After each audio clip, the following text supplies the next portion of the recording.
Hello বন্ধুরা, সবাই কেমন আছো? নিশ্চয়ই খুব ভালো আছো। আমিও খুব ভালো আছি। তো সকাল সকাল ঘুম থেকে উঠে বাসি কাজ ছেড়ে রান্নাঘরের দিকে চলে এসেছি, কারণ বাবাইকে স্কুলে রেডি করে পাঠাতে হবে। তার জন্য ওকে টিফিন করে দিতে হবে। তো তাকে রেডি করে আমি স্কুলে পাঠিয়ে দিচ্ছি। তারপরে আমার যে কাজ আছে সেই কাজগুলো আমি করব, কারণ অল্প কিছু রান্না হয়েছে, এখনও অনেক কিছুই বাকি আছে। তো সেই কারণেই ওকে রেডি করে একেবারে বার করে দিয়ে তারপরে রান্নাঘরের দিকে যাওয়া যাক। তো তারপরে আবার চলে আসলাম রান্নাঘরে। আজকে রান্না হচ্ছে চিকেন কষা আর গরম গরম ভাত। কে কে পছন্দ করো কমেন্ট করতে ভুলো না কিন্তু। তো এদিকে স্নান সেরে চলে আসলাম। দেখো, প্রচণ্ড মেঘলা আকাশ, আজকে জানি না বৃষ্টি হবে হয়তো। তো আমার তো একটু পছন্দ নয় বৃষ্টি।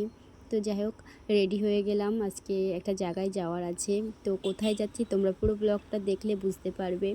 তো বাইরে তো বেরিয়ে পড়লাম, এদিকে ঝিরিঝিরি বৃষ্টিও হচ্ছে। আজকে সারাদিনই আকাশে মেঘলা ছিল। জানি না এই অবস্থায় কত দূর পৌঁছাতে পারবো, অনেকটা টাইম হয়ে গেছে। তো চলো যাওয়া যাক। তো বেশি দূর যেতে পারিনি, দোকান পর্যন্ত এসেই আটকে পড়ে গেছি। দেখো বৃষ্টি হচ্ছে প্রচণ্ড, এই বৃষ্টিতে নিশ্চয়ই বেরানো যায় না, যেহেতু বাবাই আছে। তো চলো বৃষ্টি কমলে বেরাবো।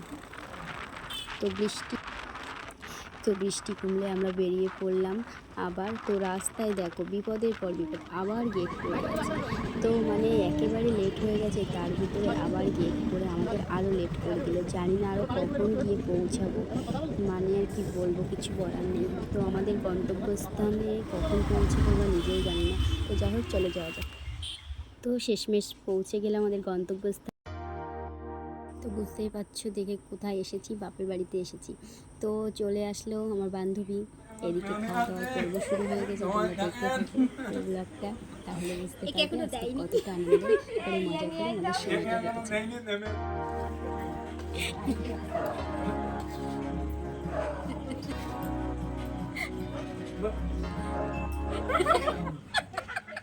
তো খাওয়া দাওয়া তো হলো, এবার খাওয়া দাওয়ার পরে প্লেটে পড়ে গেল এক একটা বোম।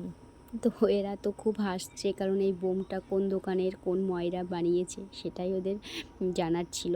তো তোরা খাওয়া দাওয়া করে তো বেরিয়ে পড়লো, এবার আমাদের খাওয়া দাওয়া করার পালা। তো বিরিয়ানিটা খুবই সুন্দর হয়েছিল, সত্যি দারুণ। তো তোমরা কে কে বিরিয়ানি খেতে পছন্দ করো কমেন্ট করতে ভুলো না, আর ভালো লাগলে লাইক কমেন্ট শেয়ার করে তো আসবে নেক্সট ব্লগ নিয়ে। টাটা।